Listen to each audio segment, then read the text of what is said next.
Welcome to the Vine Resources Podcast Show with your host, David Lawrence. Welcome to another edition of the Vine Resources Podcast Show. Well, I'm absolutely delighted to have on the phone with us today. I've got Bjoern Fretter. Sorry, Bjoern, I nearly pronounced it incorrectly there. Bjoern Fretter. He is the CEO and founder at a company called sumcumo in Germany. Thank you for joining us, Bjoern. Thank you very much. Well, thanks for having me. Glad to be here. I had to get that out correctly in terms of pronouncing the name. As we start with our listeners, can we share a little bit of background about your company? And I'd really like to start how the name came about as well. Yeah, sure, of course. So basically, sumcumo's business model revolves around helping companies in very strictly regulated markets. These types of companies have traditionally moved very slowly to become digital, to become basically leading edge when it comes to like e-commerce and these types of things. Most of the times because they sort of felt secure, they're very large companies sometimes, and lately this has changed quite a lot. The financial markets are changing and, people are expecting other things from companies, even companies such as insurance companies, which we mainly focus on. So our mission is basically, and has been for the past 10 years, to bring sort of the internet success story to these markets, not just technology, that's our main focus as a tech company, but also sort of the mindset, the people, working methodology, all these things that you need today to really, do transformation successfully. And yeah, we're doing this in Germany, Austria, and Switzerland mainly. And we've grown to almost 200 people. We're quite successful at what we're doing, and luckily our clients are too. So we're still growing and enjoying having a good time right now. Fantastic. And look, you interesting. You founded the company back in 2010. What was that? Where did that idea come about from? And I'm interested to explore those issues with what I call traditional, maybe legacy systems and processes within these large, complex organizations, as you just described, compliance. What were those early challenges like, and how did you get their buy-in at that early stage? So basically, my personal background has always been within the internet industry. I sort of joined it when it became a commercial thing, you could say. I spent better part of my life working in internet agencies. So I've had the pleasure of helping quite a few industries move towards the internet to really, understand what e-commerce is all about.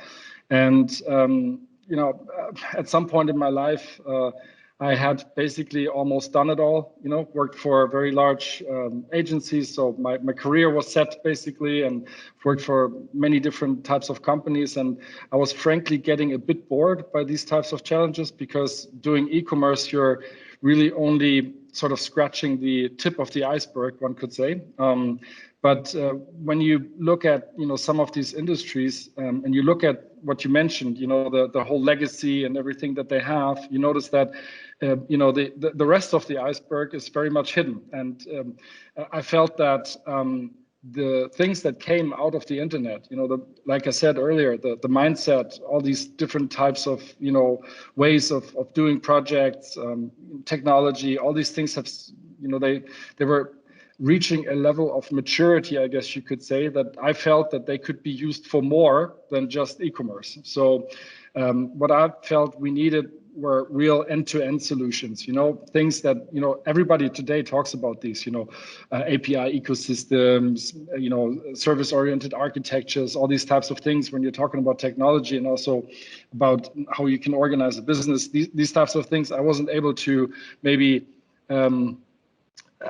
name them as well as I can today, but that was always our vision, to really bring these types of systems to these new markets, and that's how we got started. And then in the beginning, we actually weren't capable enough to truly transform companies, but we had the pleasure to actually participate in some very successful greenfield projects. So we were able to start totally fresh, really envision what these types of companies should look like in the future. And I guess we did well because all of these companies that we helped build are still around, and they are, among the larger ones and more successful ones these days. And coming from that perspective, we learned a lot about these markets and what you could do, and then we, also started understanding how you could actually step by step transform these traditional companies and not just build them from zero, basically. And that's what we're doing today. So we're basically in these two fields, greenfield and also transformation, and we're trying to combine them. Trying to get the old guys, the big guys, the feeling of starting out fresh, and helping the smaller ones maybe not making mistakes that you can avoid if you have the proper experience on board. How do you what's the challenges perhaps you've found and overcome when engaging with stakeholders, getting their buy-in to make that commitment or change, when often there's quite an associated risk with making those decisions, and that can be difficult sometimes within those large organizations, can't it?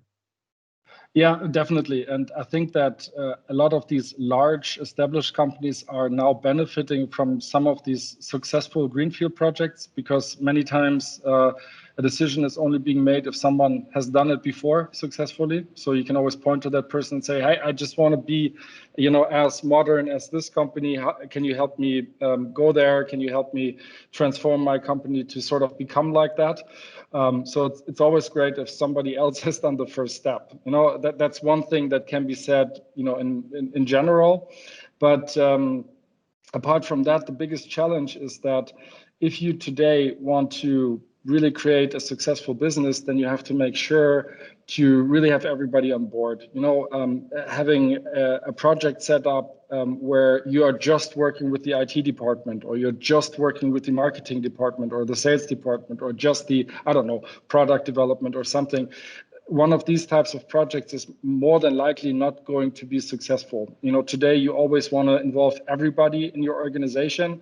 And that's the biggest hurdle you have to overcome, because some of these really large companies, they are strictly organized in divisions that don't really talk to each other. There are, large borders between these projects. And, sometimes you've got 5 times the same project going on without, anybody talking to each other. And that's why we mostly try to establish these types of projects on a C-level, really talking to the CEOs, talking to the board of directors, really trying to get them to understand that this is not just an IT project or a marketing project, but that this is a true change project where you have to do things together in new types of project formats, and maybe also with new types of goals. Maybe you don't have to finish everything on day one, 100%. Maybe you can involve the clients in the process, and really try to make it an iterative process of building these types of things. And that's been, I guess that's called agility, today. That's where things are changing, but that's, something that you have to get across. And of course, it doesn't help if you have never done it before. You need to have a few trophies on your shelf, and then things start moving a bit easier. What are you most pleased about some of the successes that you've had in the last few years? Well, there's of course a personal level, and there's the business level. Business-wise, I'm very happy that sumcumo itself has always made money. We were never a company that had to go out and find shareholders that loaned us a lot of money. We always were successful, and that was important for us to give us, the stability to make really strategic decisions, to really stick to what we wanted. Really work on our vision. That was quite important for us. That's something that I'm very proud of personally, business-wise. But I don't only speak for myself and the company, I also speak for my clients. And I'm very happy that many of these clients who had brilliant new ideas and who took some huge risks in putting this out there, that they are most of the time very successful too.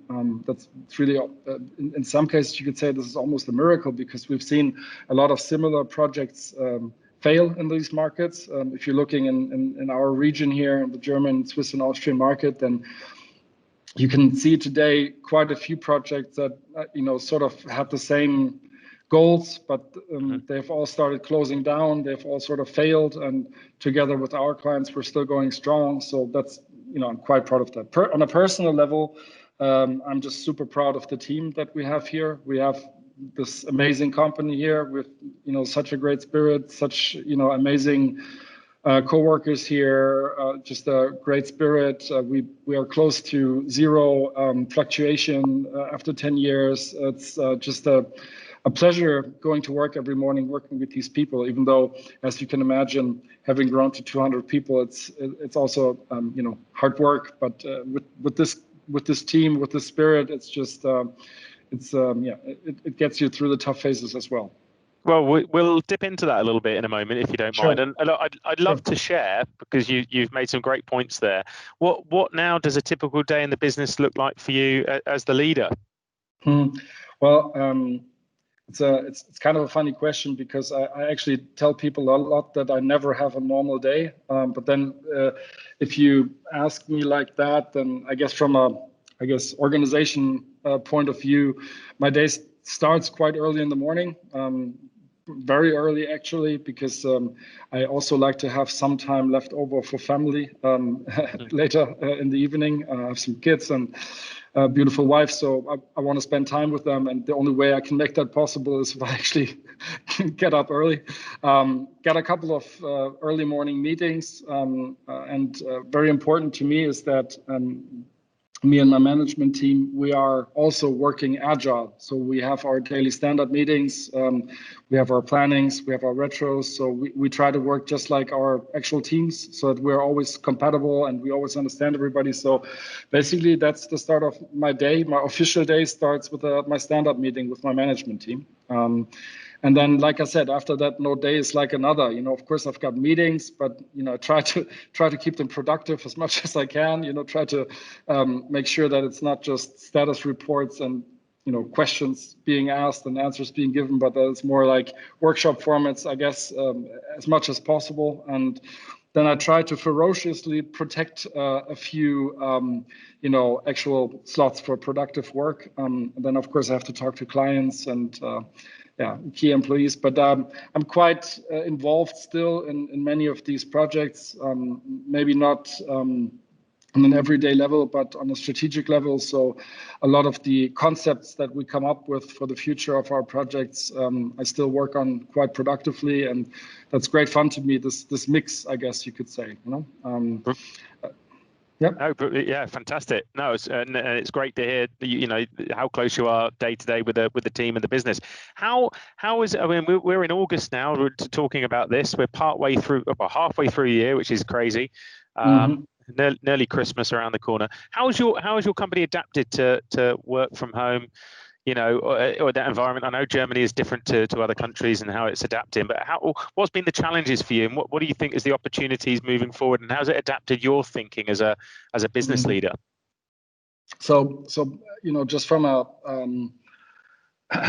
emergency point of view, we didn't actually have a big problem, because our company has always been, a remote company. We have the setup, the infrastructure, the technology, and also the mindset to work 100% from at home and have meetings across multiple locations, across even countries and even across continents.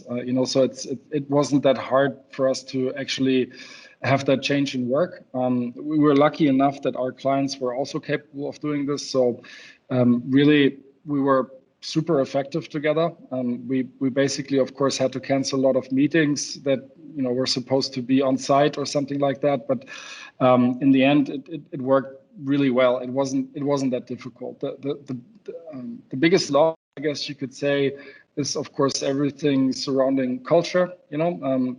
You do have to think about this. You do have to think how you can adapt. We really thought hard about this. We tried a lot of things. We did a lot of things, and I think they worked quite well, given the circumstances.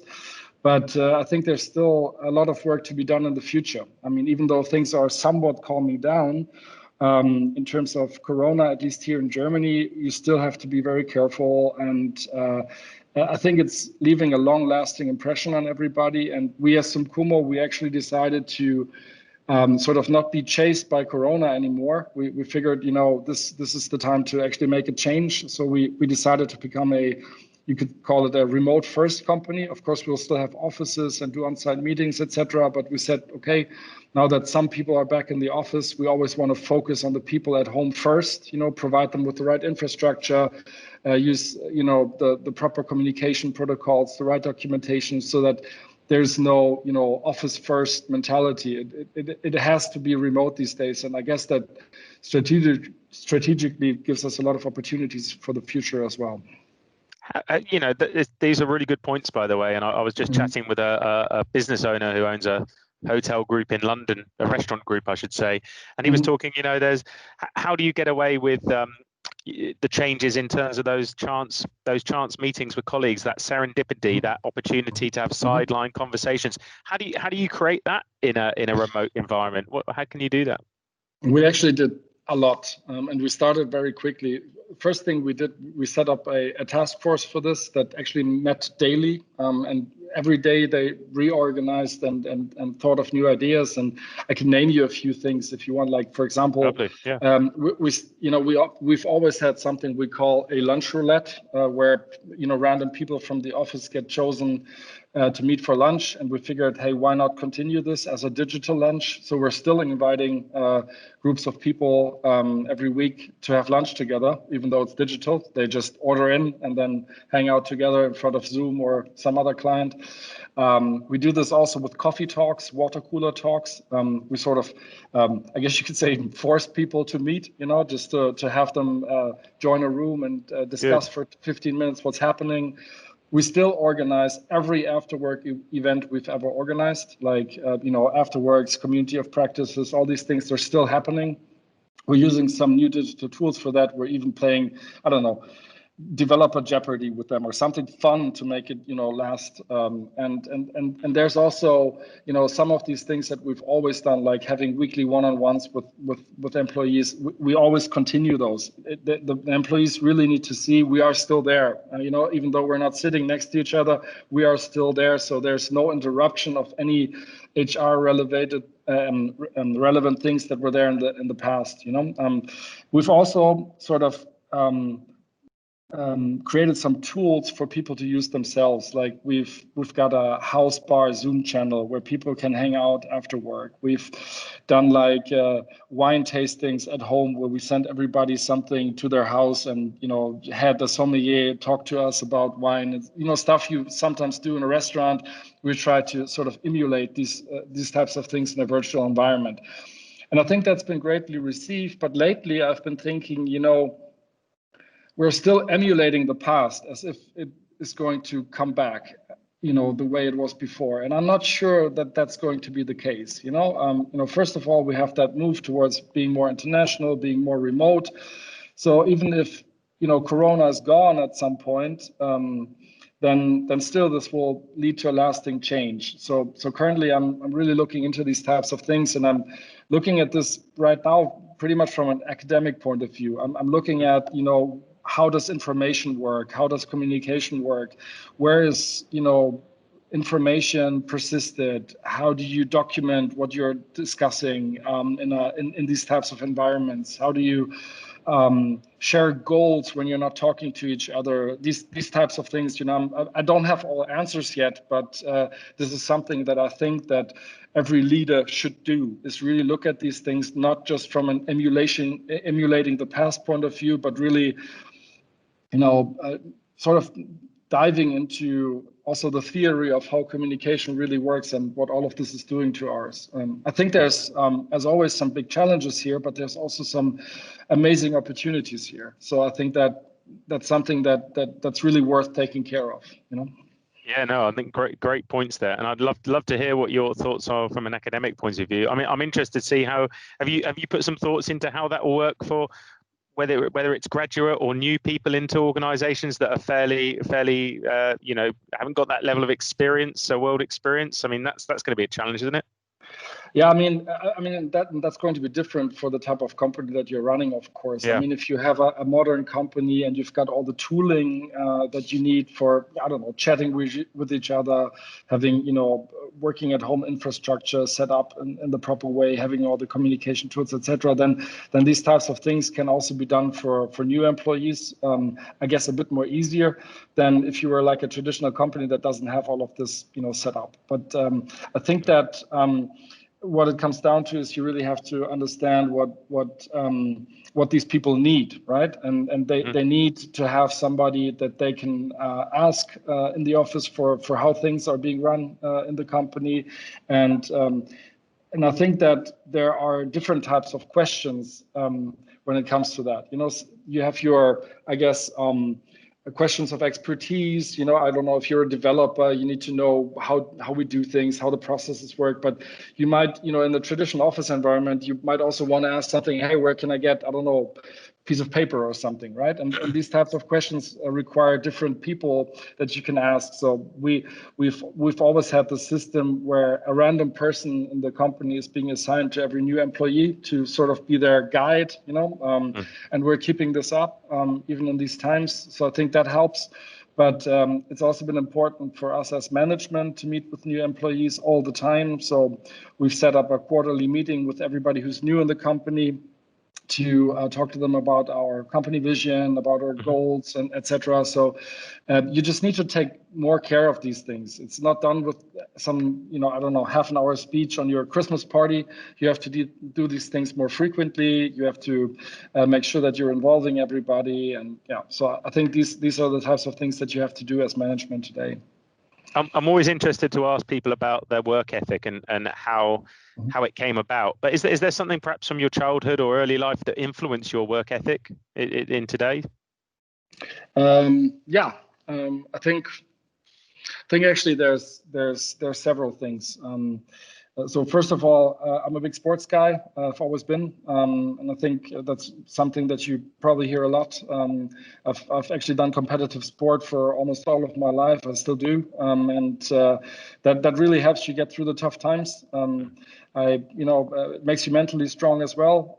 So that's really something that helps you. I rarely lose my cool ever, even under tremendous stress, and that's not just pure brain power. That's also, I personally relate that quite intensively to doing sports. It's very, very important to have that balance. Second is, I guess this comes down to also our company spirit. I had very loving parents. They always made me feel secure. I was always allowed to make mistakes, and I try to sort of create the same environment for my employees. They always should say what they're thinking. They have the greatest ideas. They don't come from me today, not anymore. They're coming from the employees. We're here as a vessel to help them achieve their dreams, to help them achieve their goals. And you will always make mistakes along the way. And I think it's important that you are allowed to make mistakes and that you feel secure. So I guess this. And then also, this might be a bit unique, but I've always had a quite colorful bunch of friends. I mean, they're totally different people, different cultures, different backgrounds. Some were rich, some were poor, some were, I don't know, all colors, all denominations. I don't know. I never cared personally. And I always brought them together to create common activities as a child. I was always sort of the guy that said, hey, everybody should come. But I didn't just ask, I don't know, the people who did sports or the people who did this. I always asked everybody.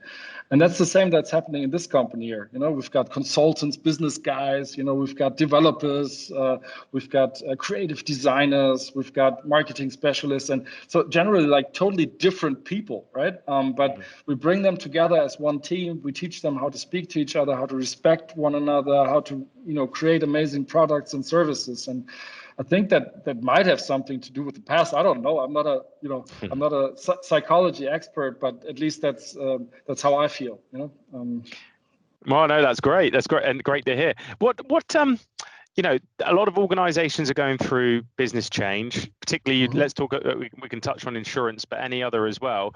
But what advice would you give to people going through tremendous business change, and particularly for those where perhaps you've got stakeholders that are bought into your ideas for change, but they can't get the next level up to buy into making that change? What's your experience of that? I mean, if you want to give an entrepreneur or any type of leader an advice, I think that general advice would be always find enough time to zoom out. You have to zoom out. You get away from your everyday problems. Yeah. Things aren't as difficult as they seem. You always have to follow your strategy, and you need to have that bigger picture. I would always tell them also not to be greedy. It's very, very important. You have to share your success with your team, with everybody around you. Otherwise, you'll get very lonely very quickly. And and on the positive side, if you always share, in the end, it might even be more for you in there because you're going to be much more successful as a team. So these are two things that I've always tried to follow. But if you are, being confronted with these types of struggles that you're describing, that you can't convince somebody of your ideas, it's really about understanding what people are afraid of. That's the rejection is based in my opinion, 95% on fear and not on facts. Right. So you always have to ask yourself, what is somebody scared of? What are they afraid of? Are they afraid of losing money? Are they afraid of losing, I don't know, their image? Are they afraid of having too much work? Are they afraid of, I don't know what? And when you have the answer to that, then most of the time you can find a solution for the problem, and really, then you can be convincing. What's exciting you now in the industry, Bjoern, particularly the next year ahead? And what exciting things are coming to the industry, and what are you looking forward to? I mean, as I said, we're working for quite regulated markets, and all of these markets are under intense pressure from financial resources not being as readily available as they were in the past. All these companies sort of have to learn how to really work again, and COVID-19 is actually hitting them at a bad time because most of these companies are in some sort of change process, but what's happening now is that they're actually being overtaken left and right by other industries. Clients are adapting to digital way of doing things. Like even my grandmother is buying insurance online now. And if you are today an insurance company that cannot provide this type of service online, then you're basically very soon non-existent anymore. And that's something that I truly believe. You might be financially strong, you might be there, you might feel very secure, but this is really showing what you're made out of right now. So looking at this from a positive angle, I think this is an important time of change. There's a lot of opportunities for those companies right now that can move fast. You might have to take some more risks, but I think that if you are making these types of brave decisions right now and really trying to set up projects in a different way, what I talked about earlier, then you can feel more secure than in the past even, and you can see the successes from these projects very quickly, and you can always adjust. So I would just personally invite everybody in the industry to just get started, basically. Stop the whole PowerPoint business and get to work. That's what I would tell them. Yeah, that's great advice. I mean, you've seen that a lot in the in the banking, the fintech, and the financial market, where the banks are actually fighting back a little bit now and are coming up with more innovative solutions. The insurance have been a little bit behind on that, but hopefully I can see that there's some innovation coming through. What kinds of people are you, Bjoern? What kinds of people are you keen to connect with, interested in building relationships with? Well, I mean, in general, we're always looking for partners in our ecosystem, you could say. We're building these platform solutions, back-end, front-end solutions, and we're very much focused on the core end services of this industry. But there are great companies out there, some are in the fintech, insurtech area, also in modern e-commerce that really complete the picture. And those types of companies and people we like to, of course, associate ourselves with, partner up with, and exchange opinions and views on things. And every once in a while, you end up with a partner that you can actually integrate into your projects, and then do business together quite successfully. In general, I think that to me, most personally, I'm always looking for passionate people. I look for honest people, authentic people, people who know what they're doing, who are not just doing it for the money, who are in it because they like what they're doing. And I like creative people. And I think creativity has many faces today. To me, a software developer can be the most creative person on the planet. It's not just the Van Goghs of this world anymore. So that's generally what I could say about people, and I guess the same would apply to companies as well. I didn't ask you this at the start, so I might be throwing a curveball here. But it's quite interesting in the German market. Traditionally, companies may have wanted someone in an office in Dusseldorf or Berlin, who spoke German. Then they said that they've gone to an English-speaking company because they can open this pool, and now they don't mind if they're working remotely, so they could actually bring that pool from anywhere in the world. What's your view on that, and how do you think that's shaping perhaps German companies' thinking? I think that traditionally the German market, which is from a European perspective one of the largest markets for insurance, they had a lot of money. They could basically dictate what they wanted, and of course they made it easy for themselves. They said, well, if you want to come work for us, then you need to be on site. You need to speak German, maybe even our dialect. You have to like the same type of beer. I don't know. Every solution has to be localized. They have to follow regulation out of the box. All these types of things, right? So I think some of that is still there, especially when it comes to regulation and stuff like that. And I understand that as well, because it's quite complex. It's one of the largest challenges of the insurance business on an international level anyways. Everything seems to be similar, but then in the end, if you start building it, you notice that it's sometimes totally different at a certain layer. I think that's something that we are working on at the moment. We are actually doing some business for international clients, and we have found out similarities, and we have figured out how to provide services from one country to many countries. So that's quite interesting. But in terms of language, I think companies are opening up more in terms of remote work as well. Maybe COVID-19 was a blessing in that regard. To me, it's not a curveball at all. The industry is so large. We're talking about 4.7 billion euros spent in IT, plus roughly 2 billion on digitalization efforts just in the German market alone. So I guess there's a piece of the pie for everybody. But I'm personally wondering where all that money is going to, or has been going to in the past, because we personally could do a lot with it. So I think IBM and Accenture had a little bit of that money. They may have had a small portion of it. Yeah. If you're giving Bjoern, if you were giving your 20-year-old self one piece of advice, looking back now, what would you say to yourself? Well, again, this is the entrepreneur in myself speaking, and I would say it's important to leave your ego at the door every once in a while. Sometimes, maybe in the past, I was a bit too loud. Maybe some doors were closed, but I don't know. Maybe that's not even true what I'm saying, but that's something that I think about a few times.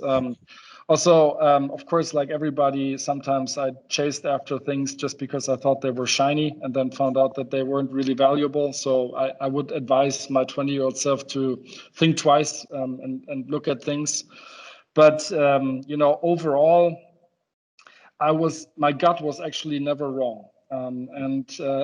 I've been told many times now that I need to forget about my gut, that things are becoming too complex, that things are becoming too strategic. I shouldn't trust my gut anymore. Yet still I'm waiting on the day where my gut is being proven wrong. So I would still advise my 20-year-old self to trust your gut instinct. So I don't know. That's great.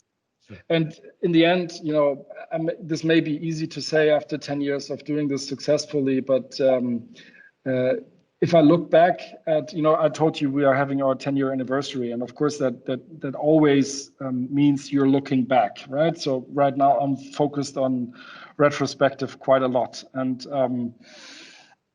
I don't know. I've always felt that I had huge problems, that maybe sometimes I was really stressed out. But if I look back at those problems today, then I really have to laugh, right? So I would tell my 20-year-old self, hey, if you feel stressed, it's not the end of the world. If you have great people around you, if you're honest and you're productive, and then you'll be successful one day. So don't worry. Fantastic. And Bjoern, thanks for sharing so much with us today, and really good to get an insight and giving up your time.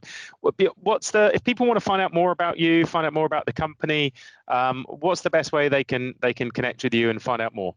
Of course, we're available on basically any social media channel. So if you just Google sumcumo, then you'll find us. We've got a quite large website where you can learn a lot about us. And it's actually kind of a cool website because it's not just a company website. We also write articles on a lot of things that are interesting for both the tech and industry.